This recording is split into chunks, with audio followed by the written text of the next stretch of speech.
आज पूरी दुनिया के अंदर एक साइंस डे भी जो है वो इंटरनेशनल साइंस डे मनाया जा रहा है, उस हवाले से भी जो है वो आज बात करेंगे। आप हमारे साथ ही हैं। आज नाजरीन 10 नवंबर को दुनिया भर में इंटरनेशनल साइंस डे जो है वो मनाया जाता है और इस वक्त भी मनाया जा रहा है। इस बार दिन का जो मौजू है वो जदीद साइंसी तहकीक पर मजीद एतबार जो है वो कैसे रखा जाए, इसी सिलसिले में बात करने के लिए हमारे साथ मौजूद हैं उमैर जालियावाला, मोटिवेशनल स्पीकर। और welcome to the show sir. अस्सलाम वालेकुम। वालेकुम अस्सलाम, thank you very much sir. शुक्रिया आपका, जब भी आपको जहमत देते हैं आप माशाल्लाह से जो है वो आके हमारी रहनुमाई फरमाते हैं। और आज जो इंटरनेशनल साइंस डे मनाया जा रहा है तो मैं तो चाहूँगा कि इसकी शुरुआत उस ऑर्थोडॉक्स के ज़माने से की जाए जब साइंटिस्ट को लोग जो हैं वो दीगर मज़ाहिब के अंदर मार दिया करते थे और वो उनके लिए जो है वो एक समझ लीजिए कि नॉन बिलीवर टाइप की कैफियत रखते थे। साइंस का रिलीजन के साथ जो है वो हमेशा एक झगड़ा रहा है। इस्लाम से पहले के दौर की अगर हम बात करें या कि रिसेंट इस अंग्रेज़ी दौर की बात करें तो एक बड़ी ज़बरदस्त फाइट रही है साइंटिस्ट के दरमियान और एक सोसाइटी पूरी कैथोलिक मौजूद थी जो कि इनके एंटाई जो है खड़ी रही। आज जो है वो साइंस सबके लिए ज़रूरत बन चुकी है। तो मैं चाहूँगा कि थोड़ा सा पस मंज़र भी शेयर कर लीजिए कि कितनी मुश्किलात से गुजर के साइंस आज यहाँ तक पहुँची है। जी बिल्कुल। एक उससे पहले मैं ये कहना चाहूँगा कि आपकी टीम के पास भी कोई साइंटिफिक तरीका है कि इनको पता होता है कि कौन सा दिन मेरा बिल्कुल अवेलेबल होता है। समहाउ पिछले कितनी मरतबा जब कॉल आई है तो sir thank you so much. हमारे पास एहसन बाबा बंगाली हैं, वो सारे फाल निकाल देते हैं। जी, आप जिस तरफ इशारा कर रहे हैं खास वो यूरोप की कहानी है जिसमें क्लर्जी और साइंटिस्ट इनके दरमियान कॉन्फ्लिक्ट होता है। गैलीलियो कहते हैं कि दुनिया गोल है और उससे पहले ये एक्सेप्ट किया हुआ है और गलत एक्सेप्ट किया हुआ है कि दुनिया फ्लैट है। ऐसी चीजें जो कि रिलीजन में नहीं है, आप जानते हैं कि रिलीजन वालों ने उसके जवाब निकाल लिए क्योंकि जाहिर है वो इंसानों को बॉदर करते थे, लेकिन वो जो जवाब निकाले थे वो जवाब साइंटिफिक नहीं थे, वो साइंटिफिकली वैलिडेटेड नहीं थे। बहुत सारे जवाब इंसान की अपनी थिंकिंग, अपने फलसफे से लेकिन साइंस स्टैंड करती है क्योंकि साइंस वो फैक्ट है जो कि ऑब्जर्वेबल है, जो कि हमेशा होगा, हर जगह पे होगा जब वो राइट कंडीशंस होंगी। तो वो ट्रूथ आप जानते हैं कि सिर्फ रिलीजन को नहीं हिलाता, वो इंसान की तारीख में बड़े बड़े लोगों को हिलाता हुआ है। कितने ऐसे लोग गुजरे जिन्होंने ऐसे ख्यालात दिए जो कि बाद में अनसाइंटिफिक हुए।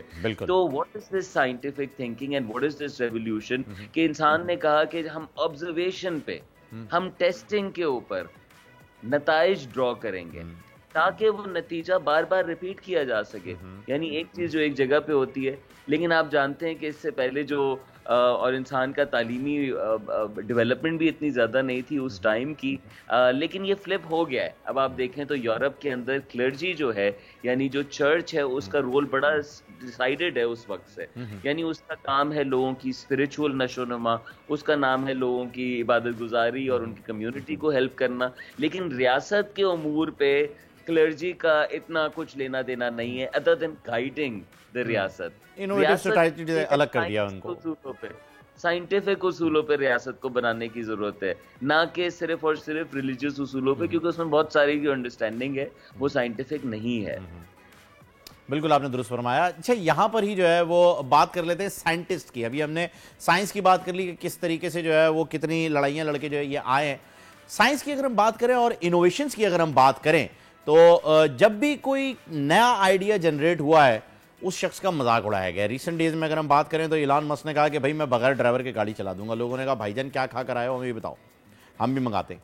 अगर पुराने दिनों की बात करें तो राइट ब्रदर्स आते जिन्होंने कहा था कि जी हम लोहे की एक ऐसी चिड़िया बनाएंगे जो कि आपको लेके हवा में उड़ेगी। तो लोगों ने कहा पहले आप तो ज़मीन पर आ जाएं भाई साहब, क्या कर रहे हैं आप। ये सारे वो लोग हैं जिन्हें एक ज़माने में पागल तक कह दिया गया था, बल्कि कह क्या दिया था, मानते थे लोग कि ये तो पागल हैं, इन्हें क्या मालूम है, दीवाने हैं, ये बस लगे हुए हैं। और फिर उन्होंने दुनिया को गलत साबित किया अपने आइडियाज़ को मुकम्मल करके और अपनी इनोवेशंस को एक प्रैक्टिकल शक्ल देके, अपने इरादे के साथ जुड़े रहना और हत्तुल इम्कान कोशिश करके उसके नतीजे तक पहुंचना कितना ज़रूरी है उमैर साहब।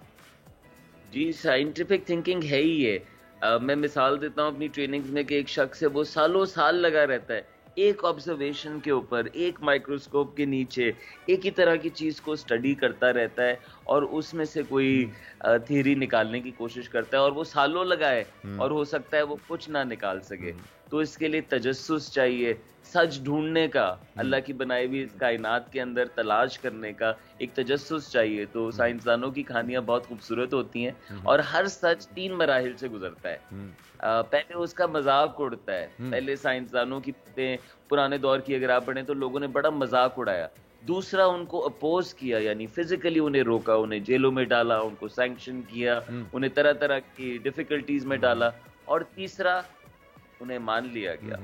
बिल्कुल। तो जो सच होता है वो सेल्फ एविडेंट होता है, वो सिर्फ वक्त की बात होती है। और आप देखें साइंस जो है वो सच का मजमुआ है। जो रियल साइंस है वो सच है, वो हक है, यानी उसको डिनाई नहीं किया जा सकता। मैं कोई चीज छोड़ूं तो उसने नीचे गिरना है, तो इससे ज्यादा हक कुछ नहीं हो सकता। लेकिन कहीं ना कहीं साइंस ने कुछ ऐसी बातों पे नताइज ऑलरेडी ड्रॉ कर लिए हैं जो कि हम अभी कंक्लूसिव अंदाज में नहीं पहुंच सकते, जिन पे शायद जल्दी की। और इसी तरीके से रिलीजियस लोगों ने बहुत सारी ऐसी चीजों पे एक तो एंट्री लगाई है जहां पे नहीं है रिलीजन का लेना देना, और दूसरा जो है साइंस को हमेशा अपने खिलाफ फोर्स के तौर पे देखा है, अपने तारीख का इशारा भी किया। तो साइंस और रिलीजन ऑपोजिट्स नहीं है, बल्कि ट्रू रिलीजन बिल्कुल खिलाफ नहीं हो सकता साइंस की। ट्रू रिलीजन कहता है जो बात हक है, जो बात यहाँ हो जाए उसको तस्लीम कर लो। बेशक उमर साहब, ऐसा ये दुरुस्त है। इसी वजह से आपने जिस लड़ाई का यूरोप में जिक्र किया वो साइंटिस्ट के साथ इस्लाम की कभी भी नहीं रही है। इस्लाम ने हमेशा से जो है वो साइंस को सपोर्ट किया है, बल्कि इस्लामी अगर आप देखें नताइज देखें, कुरान पाक की रोशनी में अगर आप देखें तो आपको पता चल जाता है कि हर चीज़ के बारे में जो है वो क्लियरली मेंशन किया गया है, जो कि साइंटिस्ट ने बाद में एडमिट भी किया है। Thank you so much Umar Jaliawala साहब, आप हमारे साथ मौजूद थे और आपने बहुत ही जो है वो डिटेल गुफ्तगू आज के दिन पर फरमाई है। सब्सक्राइब करें और बेल दबाएं ताकि कोई खबर रह न जाए।